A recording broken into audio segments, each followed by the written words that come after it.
Good Friday morning. Glad I get a chance to spend some time with you. Hope it'll be an encouragement to you and help you get ready for the week ahead, or the weekend ahead, excuse me. Whenever we look in Romans, Paul has given us some great instructions on how to live our lives and how that we need to love our enemies, we need to love one another. But then he gets down in the verse and he tells us not to be haughty, not to think more of ourselves than we ought to think of ourselves, but that we ought to be satisfied with the humble. We ought to be satisfied with the things in life, not looking for riches and popularity and to elevate our own selves and pride and arrogance, but that we ought to be humble and that we ought to treat people right. And that we ought to, in the way that we live, we ought to be bringing people together, not the promotion of self.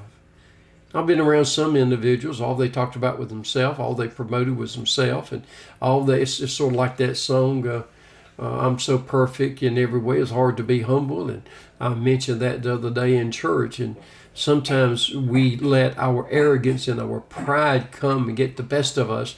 And what it does is it pushes people away from the Lord Jesus Christ. We need to be kind and we need to be considerate. He says, don't be wise in your own conceit. In other words, don't be so stubborn and think that you're so superior that you cannot listen to wise counsel. A wise man listens to the counsel of others and gains from wise counsel. And that we need to listen and we need to learn from each other.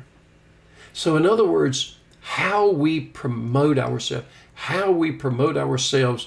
to others. Are we trying to point them to us so that we might be exalted? Or are we pointing them to the Lord Jesus Christ, saying, don't look at me, look at Jesus? Because it's not about us, it's about the Lord. So let's make sure we have the right attitude, a humble attitude. Let's treat people right. Let's exalt Christ and not ourselves. I hope you have a wonderful day. I hope you have a great weekend. I hope to see you in church this Sunday, and I will see you on Monday.